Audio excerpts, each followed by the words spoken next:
ก็ขอยกมือ10 นิ้วกราบนบนอบน้อมยังพระติรัตนเกล้าเจ้าตั้ง3 ประการอันมีพระพุทธเจ้าพระสัทธรรมเจ้าพระสังฆเจ้าอันเป็นสรณะตีเปิ่งตีเคารพนับถืออันสูงสุดในชีวิตกราบคารวะแตบไตไวยสาปารมีธรรมพระมหาเถรานุเถระเจ้าคณะพระสังฆาธิการภิกขุสงฆ์สามเณรจุตนจุองค์โดยความเคารพเจริญสุขเจริญปอนปอออกไม่ออกศรัทธานาบุญสันนิบาตตานเข้าจุหนุ่มเท่าใจยิงขอน้อมต้อนรับทุกท่านเข้าสู่รายการมรดกธรรมกำเมืองและสารธรรมกำเมืองต่างสถานีวิทยุกระจายเสียงพระพุทธศาสนาแห่งชาติและสังคมคลื่นเพื่อการศึกษาพระพุทธศาสนาและวัฒนธรรมคลื่นพระพุทธศาสนาและจริยธรรมส่งสัญญาณกระจายเสียงต่างสถานีวิทยุวัดฝ่ายหินตำบลสุเทพอำเภอเมืองจังหวัดเชียงใหม่ในระบบคลื่นความถี่ FM 104.50 เมกะเฮิรตซ์สถานีวิทยุคลื่นพระพุทธศาสนาและจริยธรรมในความอุปถัมภ์ของมูลนิธิพระบรมธาตุเจ้าดอยสุเทพในเมตตาของปครูวรบนามวงพรหมผู้อำนวยการสถานีส่งสัญญาณกระจายเสียงในระบบคลื่นความถี่ FM 96.0 เมกะเฮิรตซ์ตลอดจนสถานีวิทยุชุมชนต่างๆหลายตีหลายต่างตีต่างตันผู้อำนวยการได้ลิงก์สัญญาณนี้ออกอากาศให้ญาติโยมได้รับฟังพร้อมกันนี้ก็ขอยกมือ10 นิ้วกราบถวายการต้อนรับและเจริญปอนต้อนรับครูบาอาจารย์พระสงฆ์องค์เนรศรัทธาสาธุชน FC ทุกท่านที่ได้ติดตามรับชมรับฟังทั้งภาพและเสียงการไลฟ์สดทาง Facebook ไลฟ์ของวัดวังสิงห์คำ Facebook ไลฟ์ของธรรมะคลายเครียด Facebook ไลฟ์ของธรรมะภาคเหนือ Facebook ไลฟ์ของแสงธรรมส่องใจ Facebook ไลฟ์ของทีวีวัดฝ่ายหินตลอดจน Facebook ไลฟ์ของท่านอาจารย์พระครูสมุวิสุวัฒน์วรกิโจผอ104และหน้าจอ Facebook ไลฟ์ของญาติธรรม FC ทุกท่านที่ได้กดแชร์แชร์เสียงธรรมแชร์เสียงบุญแชร์รายการนี้ไปยังกลุ่มเพื่อนๆของทุกท่านด้วยรายการนี้ดำเนินโดยกล่าวกับผมอาตมภาพพระครูวิสิทธิ์ศีลาภรณ์เจ้าคณะตำบลป่าแดดเจ้าอาวาสวัดวังสิงห์คำตำบลป่าแดดอำเภอเมืองจังหวัดเชียงใหม่หรือญาติโยมห้องขานกันวัดตุลุงในวังเป็นผู้ดำเนินรายการนำรายการมาพบปะกับทุกท่านตั้งแต่เวลานี้เป็นต้นไป ปะกันวันนี้เป็นวันพระวันศีลเนอะวันพระวันศีลวันมหาอุโบสถวันศีลใหญ่ศีลหลวงก็เชิญชวนญาติโยมศรัทธาเฮาเต้าข้าทั้งหลายได้ประพฤติวัดปฏิบัติธรรมชำระจิตให้หมดจดสดใสผ่องแผ้วลดละเลิกอบายมุขต่างๆแล้วก็วันนี้ขอให้เป็นวันแห่งความสุขของญาติโยมของทุกท่านตัวเองทุกวันพระทุกวันศีลก่อนที่จะได้ฟังน้ำฟังธรรมก่อนที่จะได้อู้เอ่ยอู้จ๋าก็จะได้นำปาญาติโยมเข้าเฝ้าพระผู้มีพระภาคเจ้าโดยการร่วมกันไหว้พระสวดมนต์สมาทานศีลดังนั้นณโอกาสบัดนี้เชิญชวนทุกท่าน ได้สงบกายวาจาใจพร้อมใจกันไหวพระนพธรรมเข้าเฝ้าสมเด็จป่อพระภูมิพระภาคเจ้าพร้อมกันณโอกาสบัดนี้ อิมินาสการเรนาพุทธังอภิปูชยามาอิมินาสการเรนาธัมมังอภิปูชยามาอิมินาสการเรนาสังฆังอภิปูชยามาอะระหังสัมมาสัมพุทโธภควาพุทธังภควันตังอภิวาเทมิสวากขาโตภควตาธัมโมธัมมังนัมมัสสามิสุปฏิปันโนภควโตสาวกสังโฆสังฆังนะมามิหันธมะยังพุทธัสสะภควโตบุพภาคณมกาลังกะโรมะเสนะโมตัสสะภะคะวะโตอะระหะโตสัมมาสัมพุทธัสสะนะโมตัสสะภะคะวะโตอะระหะโตสัมมาสัมพุทธัสสะนะโมตัสสะภะคะวะโตอะระหะโตสัมมาสัมพุทธัสสะอิติปิโสภะคะวะอะระหังสัมมาสัมพุทโธวิชชาจรณะสัมปันโนสุขโตโลกวิทูอนุตตโรปุริสะธัมมัสสารถิสัทธาเทวมนุษสานังพุทโธภควาติ สวากขาโตภควตาธัมโมสันทิฏฐิโกอากาลิโกเอหิปัสสิโกโอปัญญิโกปัจจตังเวทิตาโปวินยูหิติสุปฏิปันโนภควโตสาวกสังโฆอุชุปฏิปันโนภควโตสาวกสังโฆญาญาปฏิปันโนภควโตสาวกสังโฆสามีจิปฏิปันโนภควโตสาวกสังโฆยะทิทางจัตตาริปุริสายุคานิอัฏฐาปุริสาปุคลัง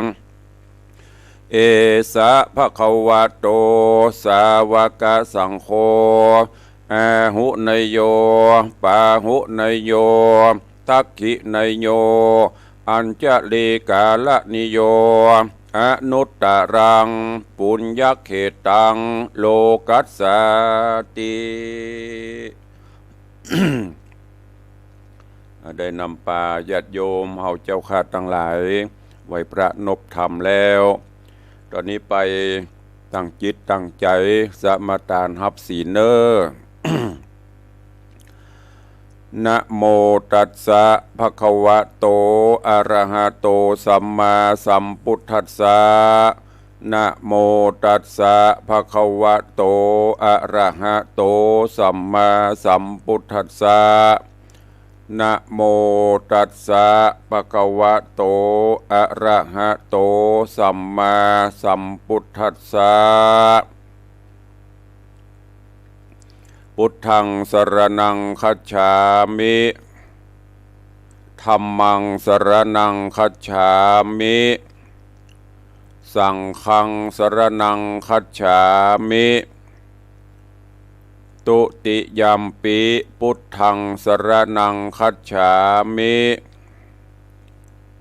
ตุติยัมปิธัมมังสรณังคัจฉามิ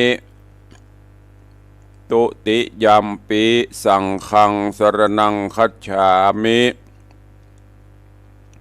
ตติยัมปิพุทธังสรณังคัจฉามิตติยัมปิธัมมังสรณังคัจฉามิตติยัมปิสังฆังสรณังคัจฉามิปานาติปาตาเวระมณีสิกขาปะตังสมาติญามิอะตินนาตานาเว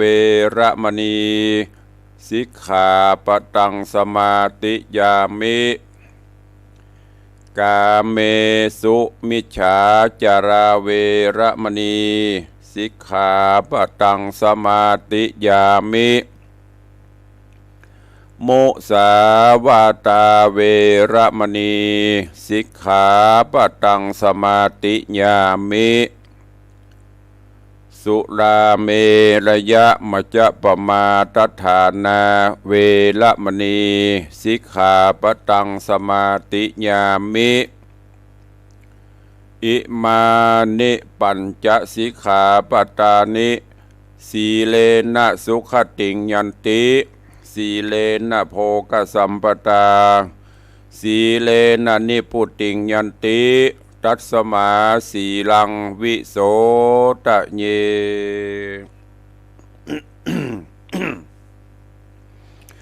ได้ไหวพระนบธรรม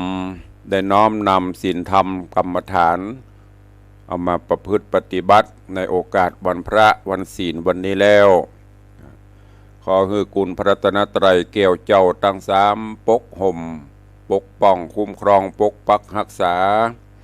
ญาติโยมศรัทธานาบุญทุกท่านเนอคือได้อยู่เย็นเป็นสุขโดยทั่วหน้าวันนี้ก่อนที่จะได้เทศนาธรรมนำสิ่งต่างๆมาสู่ญาติโยมก็ขออนุญาตทักทายFC พี่น้องญาติโยมพุทธบริษัทที่ได้เข้ามาติดตามรายการนี้ตั้งหน้าจอ Facebook ไลฟ์ก่อนส่วนทางบ้านกับเดียวใต้รายการก็ค่อยตักตายไปทางบ้านทางจองเนาะเจริญพรต้อนรับโยมธนวันพูดงามเนอะกับใบสาเจ้าสาธุเจริญปอนโยมปินันล่าปินันจรันปิยจันทร์โดยซิวเจริญปอนครูบอยเทพประสิทธิ์ต้นเหือดหัวหน้าหมู่แห่เทพประสิทธิ์ศีลเจริญปอนโยมแม่วิน้องแฮกเกอร์เจริญปอนโยมแม่ครูเหรียญทองจันทีเจริญปอนโยมปีชิชบาเจริญปอนโยมสลินทิพย์บุญเลิศเนอน้อมกราบใบสาเจ้าสาธุเจริญปอนโยมแม่เลี้ยงทัดพิชาสุสิงคำปเลี้ยงธนวัฒน์สุสิงคำกำลังเข้าติดตามรับชมรับฟังกันในตอนนี้บางท่านก็อาจจะไปวัดไปวาเนาะวันนี้กำลังเข้ามากันอยู่ญาติโยมทั้งหลายตุลุงได้นำเอาธรรมเทศนาสุวรรณพรหมาเทศนาให้ท่านทั้งหลายได้รับฟังก็อาจจะสะดุดไปพ่องเพราะบางวันก็ติดภารกิจศาสนกิจไม่ได้นำมาปฏิปต่อกันเนอะช่วงนี้ต้องขอประทานอภัยตัวเองบางวันก็ตุลุงมีงานอย่างที่ได้แจ้งไปช่วงนี้อยู่ในระหว่างการเตรียมสถานที่เตรียมงานบางครั้งก็เอาเทปมาออกแทนหลังจากเสียงานดีๆก็ไล่ยาวกันเนอะนั่นก็นำเรียนและแจ้งฮือกับญาติโยมตั้งหลายอยู่ตัวเอง เรื่องราวในตอนที่แล้วก็มาถึงที่อัมรากับสุญโยได้พบได้ปะกันแล้วหลังจากที่อัมราได้ล่ำได้ลากับแกหรือตุ๊กแกหรือตกโตซึ่งกับแกก็ได้มอบยาวิเศษให้กับอัมรานั่นก็คือยาทิพย์เพื่อจุบชีวิตช่วยชีวิต ราะว่าจะเป็นสิ่งสารสัตว์หรือมนุษย์ตีลมหายตายไปถ้าเอายานี้หยอดปากเข้าไปก็จะปิกฟื้นคืนมาอัมราได้ของดีแล้วก็รำรากับเก้ ปายปอกับเก้ก็สั่งอัมราว่าถ้าปิกไปถึงบ้านถึงเมืองแล้วถ้าบ่ลืมบุญลืมกูลค่าก็ขอเมตตาได้ทำบุญสูญตานคือค่าด้วยเนอะโดยอุทิศหรือว่าแป่งตุงเล็กตุงตองอุทิศผลบุญตานคือค่ากรรมพอคราใจกรรมวิบากได้มาเฝ้าหยุดต้นไม้ไผ่นี่อย่างถึงไปเฝ้าดังที่ได้กล่าวตั้งแต่ต้นเพราะก่อนจะตายจิตเจตนาไปผูกไปมัดไปติดอยู่ที่ต้นไม้ไผ่เพราะเมื่อเป็นคนหมายปองจะเอาต้นไม้ไผ่นี้ไปแป่งเต่าเศร้าตายไปแล้วกับพะวงจิตดึงมาปฏิพักษ์อยู่ที่ต้นไม้ไผ่ได้มาเป็นกับแก่เป็นตุกแกตกโตเฝ้าอยู่นั่นตอนนี้ก็ปะกันกับอัมราจุ้ยอัมราหือหลอดปนจากเงื้อมมือยักเงื้อมมือปนจากความตายอัมราก็เตียวตาเตยตังหลังจากที่ลากับแก่แล้วก็เดินทางไปด้านแรกไปปะใส่ข้างคากตายแห้งอัมราหันก็โปรดเมตตาเนาะอินดูก็ทดลองตัวเองเอายาติบตีกับแก่หมอบหือหยอดใส่ปากข้างปรากฏว่าข้างกับปลิกฟื้นขึ้นมามีชีวิตชีวาเหมือนเดิมโดยกตัญญูกตเวทิตาธรรมพอข้างฟื้นขึ้นมาแล้วก็ได้หูว่าผู้ที่ช่วยเหลือจุบชีวิตก็คืออัมราถามกันไปถามกันมาอัมราจะเดินทางไปตหน้าก็กับแกข้างก็บอกโอ้อันตรายอยู่เนอะมียักษ์มีอย่างอยู่ตั้งหน้าเพราะนั้นเขาตันลบไปอยู่ในหูเขาเสียก่อนอัมราก็ข้างก็เอาอัมราไปลบอยู่ในหูแล้วก็เอาแง่เอาอย่างมาปกแล้วก็ไปเก็บเอาต่อ หรือว่าในแง่นั้นมีตัวต่อติดไปอยู่6-7 ตัวอัมราหั่นต่อตายอัมราก็เอายาติบนี้หยอดใส่ยดใส่ต่อกับปิกฟื้นมีชีวิตชีวาขึ้นมาอันนี้ก็เช่นเดียวกันโดยความกตัญญูหลังจากที่ปนภัยอัมราออกจากหูข้างแล้วก็จะเดินทางต่อไป ไปปะใส่ยักษ์ใส่เย็นอย่างทางหน้าต่อก็ช่วยสงเคราะห์ต่อก็ไปช่วยไปช่วยชีวิตบ่ฮืออันนี้ได้กำกายยักษ์จะเข้ามาต่อก็ลุ่มปีหัวตาปีหัวยักษ์ซึ่ง ในระหว่างนี้จนกระทั่งไปหันใส่สูญโยนอนตายอัมราก็โอ้พิจารณาอันนี้มันโคนดูนี่สัตว์เขาก็ช่วยขึ้นมาได้ละจะช่วยคนก็เลยเอายาใส่ปากของสูญโยที่ไปเสพเมถุนกับราชสีห์นะราชสีห์แผดเสียงห้องผิว ตายตอนนี้อัมรามาปะใส่อัมราก็ช่วย พอฟื้นขึ้นมาก็ถามเรื่องราวกันเป็นที่มาที่ไปไม่ยิงอัมราก็ถามสุญโ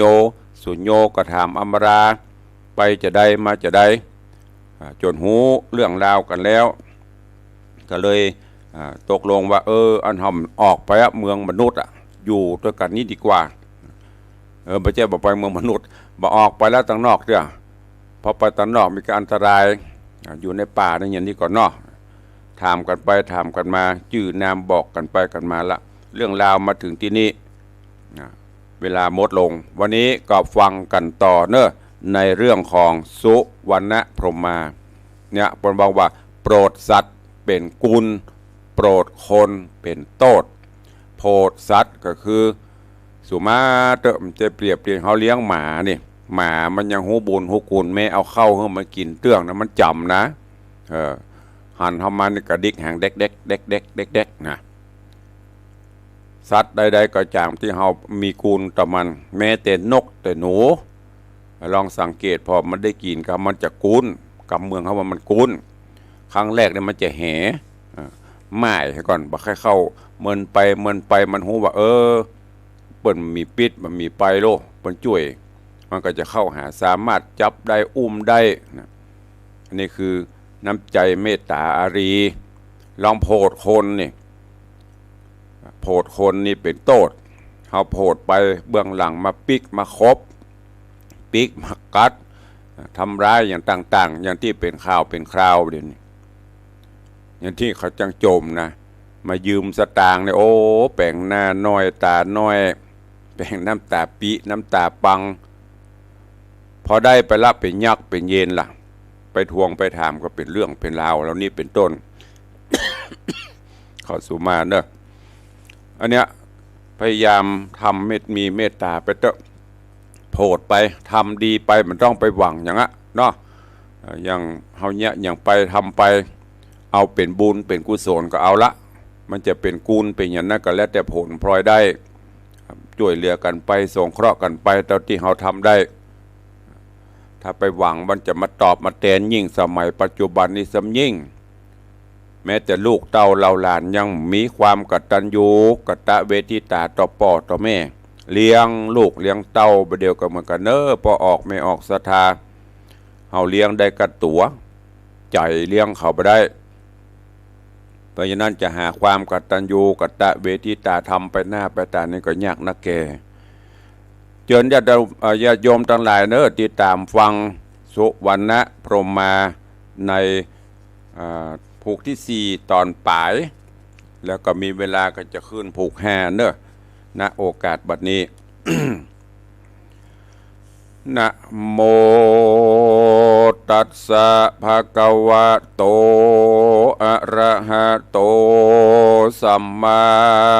สัมพุทธัสสะสาธุโว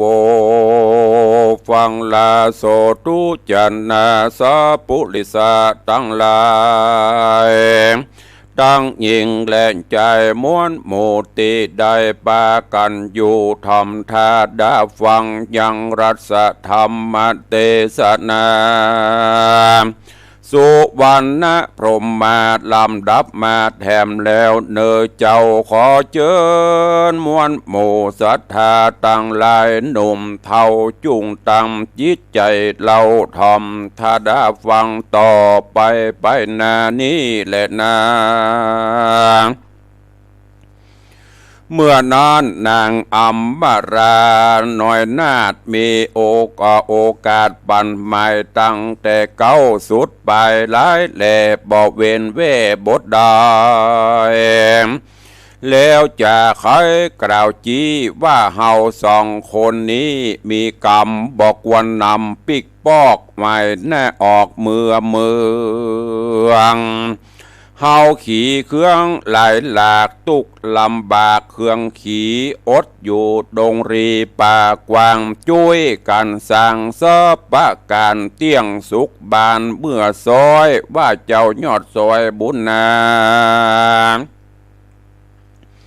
มีกูลได้จากใครหูจุ่งกล่าวอูไข่ปันเจ้าสุญโยก็จากล่าวถอยว่าตัวข้าน้อยนี้ใส่บ่มีอันใด ได้สักอันนอกจากไม้4 ฟันนี่เล่าอันป้อระสีเจ้าปั่นมาเฮาพาทับนามักไฟของน้อยใหญ่อันใดเตี้ยงจักได้ดังใจกัน7 วันไปล่วงแล้วก็กราดแกล้วเป็นหินข้านี้ยินต่ำก้อยได้เศร้าซอยโศกานางบุญนานอดเดาฟังกำเล่าสุญโยมีใจหมัวบ่อนน้อยจิ้งกล่าวถอยไข่ปันว่าเฮาจุงปะกันไปสู่ยังที่อยู่ที่ดี แล้วสองบุญมีบ่จ้าก็รีบใบนาเตียวไปบ่อนานเต้าใดนักโสดก็ข้ามโคดหินผากลางดงนาป่าใหญ่ก็ไปปะใส่แม่น้ำตีลับกวางตั้งตีราบกวางล้ำสุดซอยอยู่หิมดอยใหญ่กว้าง แล้วก็ป้าการสร้างเกหาเจ้าบุญนะสุนโยบ่เมามัวต่างอื่นสนุกชื่นปิญากับนางอัมบรายอดซอยส่วนต่อใหญ่น้อยนั้นเล่าก็แป่งแห่งเฝ้าในกันฮักษาคืนวานบอกขาดบอกพระมาดวันใดก็มีหันและนาตาโตปัฏฐานะแต่นั่นไปนะ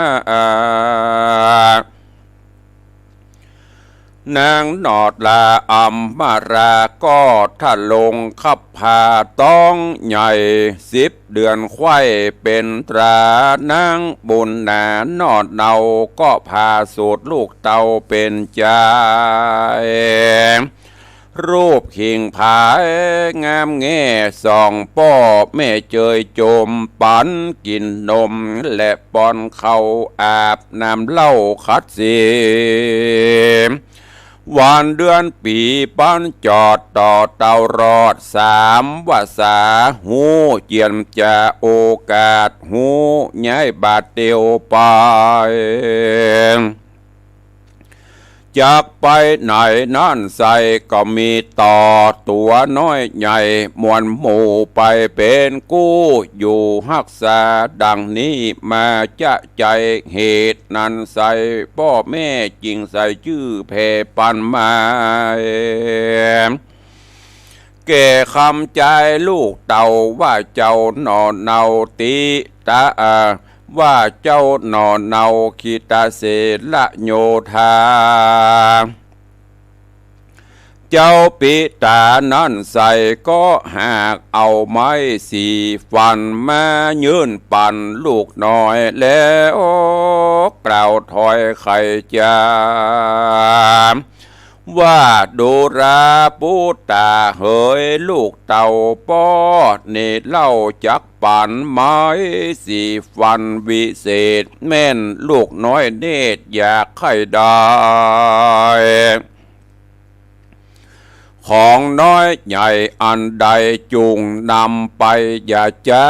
ยืนอยู่ที่หน้าผาจันเอาไม้สีฟันแล้วสีน้ำลายเมแล้วใส่จุ่งถมใส่บนหินจักสมอาจินไฟหอยกันบอกลูกน้อยเมียนแล้วก็เอาหือลูกแก้วของตนก็มีหันและนาตาโตปัฏฐานะแต่นั่นไปนาเจ้านอลาคิตะโยธาพาธนา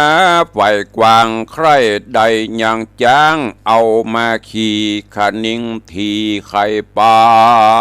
นก็เอาไม้สีฟันวิเศษ มาสู่เขตที่ดงหนาเอาไม้สีฟันมาแล้วสีแล้วถมน้ำลายมีเข้าใส่ที่หินก้อนใหญ่ผาจาน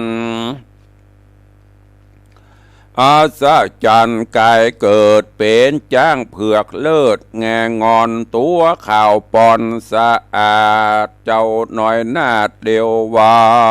ยขี่มันไปแอวเล่นวิดวิ่งเต้นตามใจหลังเตื้อไปไกลบ่โหดหลาย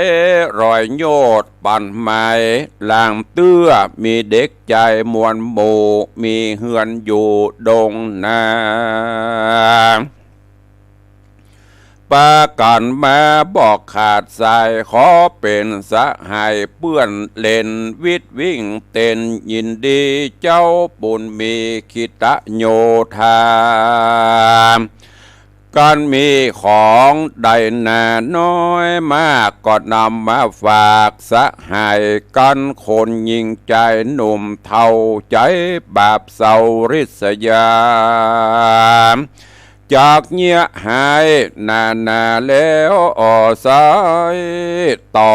ตัวน้อยใหญ่ลายลามอันติดตามนอดเนาก็ปากันเข้ารุมตีคบเดียดจีบอบไว้แล้วเข่าโพนันใส่ก็เจ็บปวดแล้วก็ลวดยาบ่หายกันว่าบ่เอาน้ำลายแห่งเจ้าไปตาเล่าที่นอนมันผู้นั้นก็ลำบากแม่นจักเมินมากหลายปีบ่หายนี้ไม่มาดก็มีหันเล่นนากิระดังหูมานี่ใส่เจ้าหนอไทยขิตะโยธาเมื่อยังมีวาสาน้อยอ่อนเอวสู่บอนหินปะเอวสู่บอนหิมมาปานยังมีนายพรานใจบาปบอกกลัวบาปเป็นกรรมหันเจ้าบุญนำคิตะโยธาขี่จ้างมาตัวใหญ่ก็มีใจใครมีใจใครอยากได้ยังจ้างใหญ่ไปสารพรานใจหันบาปกระหมายจักขายังจ้างแล้วงัดง้างเอางาส่วนเด็กขานั่นใส่เตี้ยงเป็นขาใจของกูขานิ่งดูสันทีก็มีใจกรี้ยินดีก็มีหันเล่นนาสาธาโบดูราสัทธาต่างหลายหนุ่มเทาฟังสันนิบาตเล่าฟังธรรมพระองค์คำยอดซอยไขกล่าวถอยเทศนาว่าคนเฮาเกิดมาหนุ่มเทาได้เว้นบาปเศร้าสามานบ่ใจหันโคดกล้าบ่คำคาเคคาหือสัตนาใหญ่น้อยได้กราดกร้อยบำวายหันสัดลายกวนนาคาบดก็หลีกนาไกลนีหันของดีมากน้อยแก้วแหวนซอยสังวานเงินคำขานบ่อไรบอกวันลักได้นำมาบ่ตันหาโลภมากหลีกเว้นจากนี้ไกลบ่ตะบ่มีใจลิงโลลักเล่นจูคนอื่นสนุกจื่นมายาบ่มุสากล่าวถอยหือคนใหญ่น้อยขี่มองเสียเข้าของเครื่องใจหือเขามัดไม่เครื่องกาหันสุราน้ำเราบ่หือเขาลงคอหูจักปออิ่มหูอิ่มปอเวนขาดบ่อประมาทลาสาคนนาน้อยใหญ่หลีกเว้นได้จูประกันจักเจยบานคำเจ้าบ่โศกเศร้าเครื่องขี้สวัสดีจื่นจอยหายตำก้อยเครื่องกาก็มีหันเล็ดนาตามาทังปะกาเซนโตสัทธาอาหาสัทธาอันวาสัพปัญโยพระพุทธเจ้าตนเป็นเก้าติโลกาจันไขนิทานไปแจงพระจริงแสงเตสนาว่าภิกขเว ดูราภิกขุตั้งหลายตนเป็นสายอริยะเจ้าอันว่าปูบาปเศร้านายพรานมีใจหานบาปกรากึดใครคาเขคาคาเจ้าบุญนะนอดไทยดังกล่าวไว้แต่หลังมายะทาและมีเมื่อใดดังอันตตาในกาลละนั่นใส่แม่ต่อน้อยใหญ่มวลหมู่ก็หลังลูคบปีแล้วบินหนีหายไปส่วนพรานไพรนันโสดโหเจ็บปวดนำนารีบไกลกราขึ้นสู่ยังติอยู่แห่งตนบ่มันกังวลบ่เหือเจ็บไม่เดือดบ่หูหายและนาลำดับไปแน่นับอันกว่า10 ปีเจ้าบุญมีกิตะโยธาได้ใกล้กลาสอดป่าก็ไปสอดลากอากก็ไปรอดกว่าเกหาแห่งพรานดงนะผู้เฒ่าก็หันพรานห้องเล่าโอยคลางนอนอยู่กลางขวงจันเจ้ากุมารนันเล่าบ่หูจักพรานเฒ่าสักญาติก็โอกาสทำไปว่าเป็นสันได้นั่นใส่เจ็บปวดไม่สั่งจาจริงจะล่ำร้องตุกโศกต้องเครื่องขีสันได้มีจุงกล่าวหูข่าวตามรายก็มีหันเล็ดนานิติตังขีญะสังวันนาวิเศษจากห้องเหตุธรรมเทศนาสุวรรณพรหมาผูกทวนที่4ก็บังโกมสมเร็จเดชพระธรรมเทศนาสุวรรณพรหมาลำดับลำดาเทิงผูกทวนที่4จบปริปุณนังไปเนอะเรื่องราวเนื้อหาสาระก็เข้มข้นขึ้นตอนนี้ตึงสุญโยตึงอัมรา หลังจากที่ได้อยู่ร่วมกันปกแป่งห้างที่อยู่แล้วก็ช่วยกันประกอบอาชีพจนกระทั่งบัดนี้ มีลูกมีเต้าขึ้นมาละก็มอบของพิเศษตีได้มีคือลูกจนกระทั่งลูกเป็นหนุ่มเป็นกำขึ้นมาละขี่จ้างแอวก็เดี๋ยววันตอนต่อไปตุลุงจะนำมาสรุปให้ฟังเพื่อให้มันปฏิปต่อ ต้องขอสุมาอภัยเนอะมีเสียงกระแอมกระไอก็เพื่อให้ปฏิปต่อ ถ้าหากสรุปไปวันนี้เดี๋ยววันต่อไปก็จะลืมก็เอาสรุปแล้วก็เทศต่อไปญาติโยมทั้งหลายก็จะได้ฟังเข้าใจเนาะเวลาก็ล่วงเลยมานักเกก็ก่อนตายรายการวันนี้ก่อนที่จะได้ตักได้ตายพี่น้องญาติโยมศรัทธาก็ขอในตอนนี้ทาง Facebook เพิ่มเติมต่อจากที่โยมแม่เลี้ยงทัดวิชาตอนนี้ก็มีโยม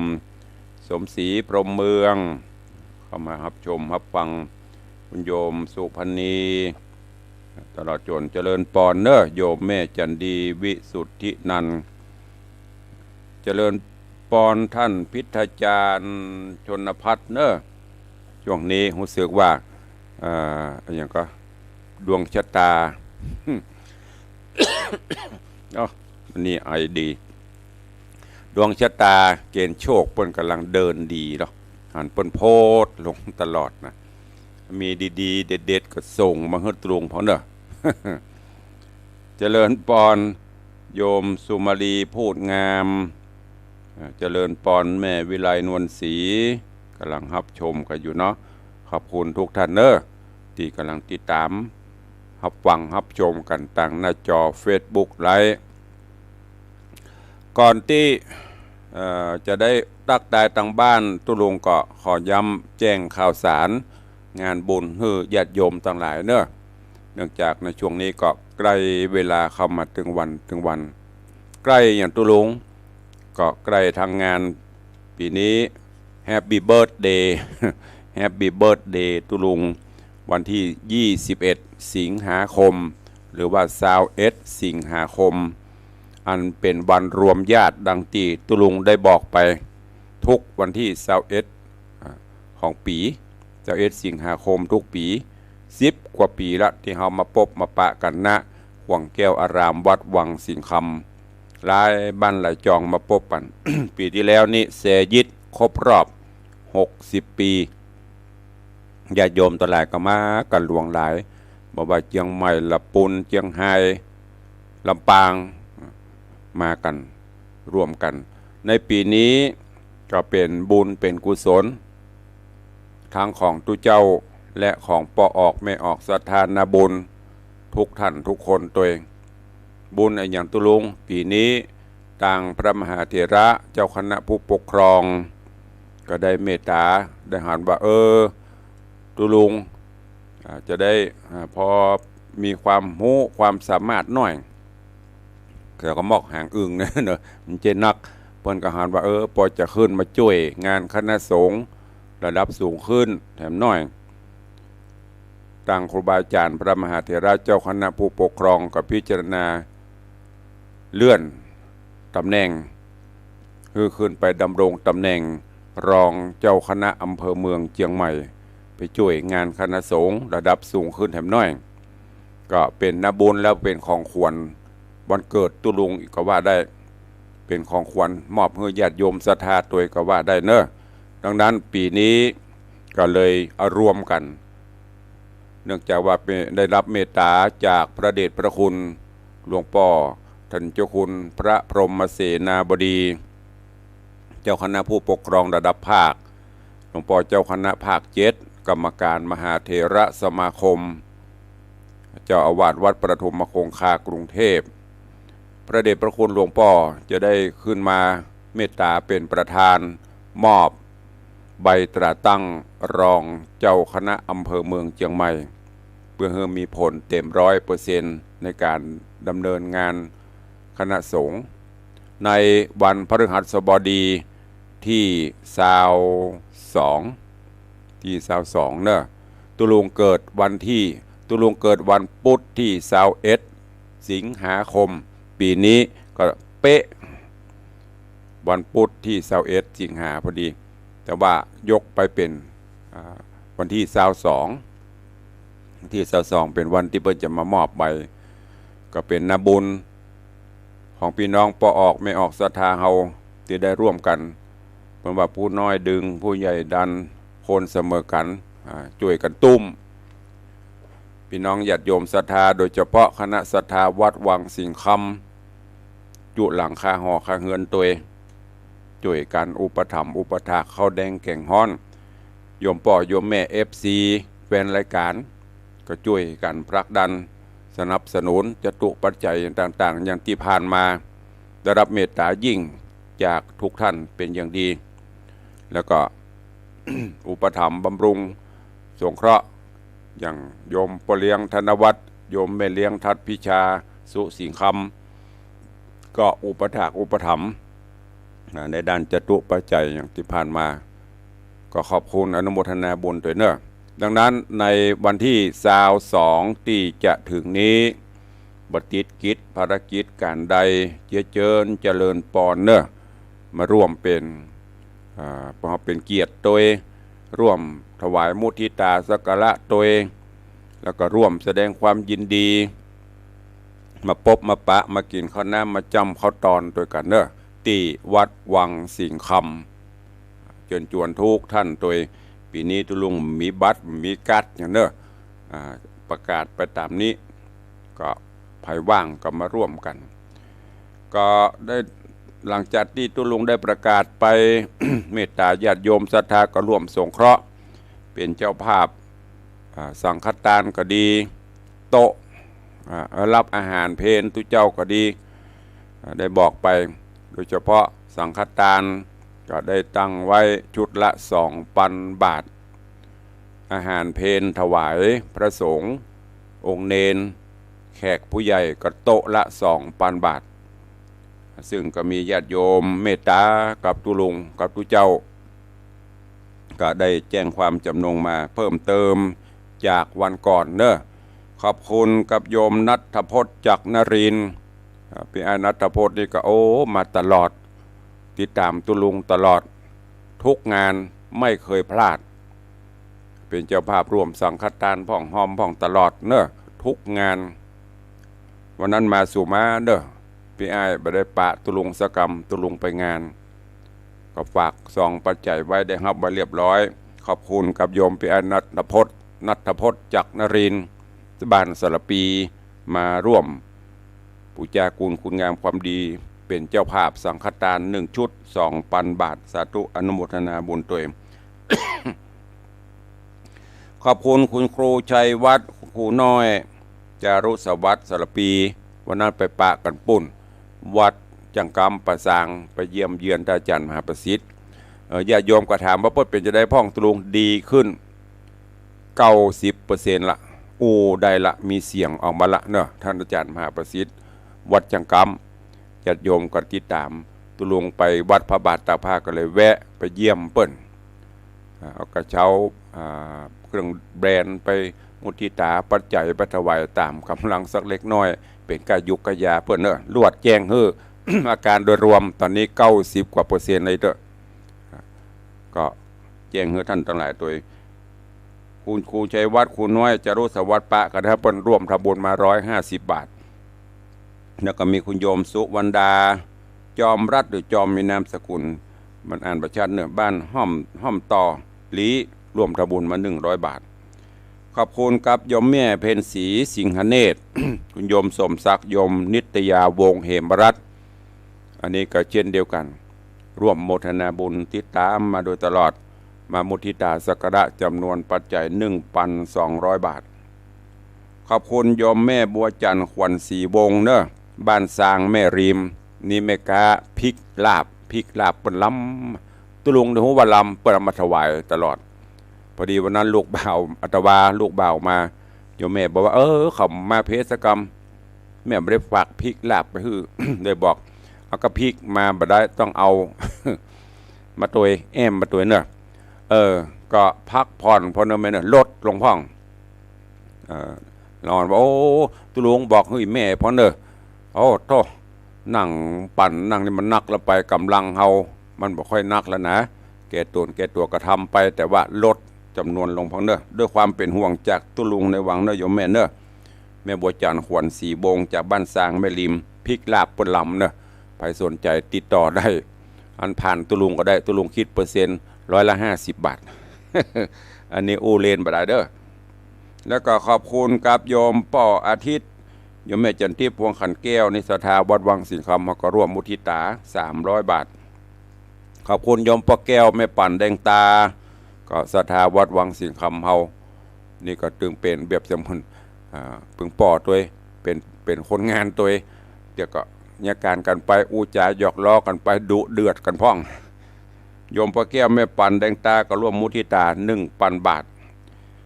ขอบคุณโยมป่อสมศักดิ์โยมแม่จันตาแก้วคำจาพร้อมครอบครัวร่วมมุทิตาสังฆทาน1 ชุด 2,000 บาทอนุโมทนาบุญขอบคุณกับโยมสุภาพโยมเทียมจันทร์ขันนาเรือนจำกลางจังหวัดเชียงใหม่เอาน้ำดื่มมาร่วมตัวแล้วก็ร่วมมุทิตาบุญตัว 1,100 บาทสาธุอนุโมทนาบุญตัว นอกจากนั้นก็มีโยมพ่อขมูลโยมแม่บัวคำตันฟูสถาบันวังสิงห์คำก็ร่วมมุทิตาสักการะสังฆทาน1 ชุด 2,000 บาทขอบคุณโยมแม่บรรเพ็ญใจแก้วพร้อมลูกหลานบ้านวังสิงห์คำเขานี้ก็ร่วมมุทิตาจำนวนปัจจัย 1,000 บาทเนอะสาธุตัวนอกจากนั้นก็มี ขอบคุณกับกลุ่มคุณธรรมพัฒนาประแดดโดยโยมปเลี้ยงบุญทรงอินตาแล้วก็กลุ่มสมาชิกในกลุ่มของคุณธรรมพัฒนาประแดดได้ร่วมถวายรับเป็นเจ้าภาพอาหารเพลจำนวน5 โต๊ะ 10,000 บาทสาธุอนุโมทนาบุญตัวเองแล้วก็มีโยมปเลี้ยงธนวัฒน์โยมแม่เลี้ยงทัดพิชาสุสิงคำเพิ่มเติมจากที่นำปัจจัยร่วมทำบุญ ตามใจตุลุง จะไปจัดเป็นการอย่างก็ได้ข้าวก่อนมอบถวายมา 20,000 แล้วก็เอามาเพิ่มเติมแถม4 ปันร่วมเป็นเจ้าภาพอาหารแถม2 โต๊ะตอนนี้อาหารได้7 โต๊ะเนอะค้างแหม13 โต๊ะ ใครจะร่วมก็ร่วมสังฆทานก็ยังค้างนักอยู่ตลอดจนการจัดสถานที่ตกแต่งเพื่อเป็นเกียรติประวัติกับวัดกับบ้านกับตุเจ้ากับศรัทธาเนอใครจะห่วมมุทิตาตัวเองก็เจริญปอนเนอของภัยตกหล่นเดี๋ยวก็แจ้งตัวลุงตัวเนอเตื้อก็ลืม ขี้หลงพองละ60 ปลายแล้วหรอมีเป็นธรรมดาเดี๋ยวเปิ้นเอามาฮื้อบ่ได้จด หรือว่าเปิ้นบ่เขียนหน้าซองบ่ได้จดชื่อจดอย่างก็เมตตาแจ้งตุลุงตัวเอง ตอนนี้ใน Facebook เพิ่มเติมขึ้นมาเรื่อยๆเนาะโยมแม่เลี้ยงวิไลนวลศรี ไปลืมเนอะถ้ามาหากันน่าจะตัดออกสมโนครัวเนอะกูโคนในเถอะ ก็เดี๋ยวว่าเพิ่นบอกกับพี่วิไลผมจะบอกทุกคนนะหน้าเฟซนี่นะใครมาตุลุงจะตัดออกสมโนครัวเนอะ พูดเล่นเนอะใครว่างเว้นก็เจริญปอนเจิญมากูปีเขาปบปะกันเจริญปอนโยมในลักษณะเกตดีกำลังเข้ามาเนอะขอบคุณตัวเอาตั้งบ้านตั้งจอง ตั้งบ้านตั้งจองใครจะอู้ตัวตุลุงเข้ามาของไผ่ตกโลนพ่องบอกตัวนั้นมันเหมือนมีทะเม่งมันยังตกลงนำไผ่ไปคนนะกึดบอกไปเลยนี่ ถ้าคิดจะได้ก็บอกตุลุงตัว0817836540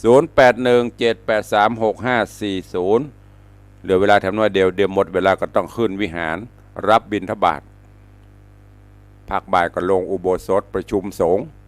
ปีกมากับมาเตะทำ วันนี้วันค่ำใครจะอู้ตัวก่อตั้งบ้านตั้งจองมีไหมขอบคุณยมแม่ครูเหรียญทองจันทีเนอะยมแม่โอนปัจจัยเข้าได้รับมาเรียบร้อยละสาธุตัวเอง ขอบคุณกับยมปี้วิลองลักเชิดฟ้อนมี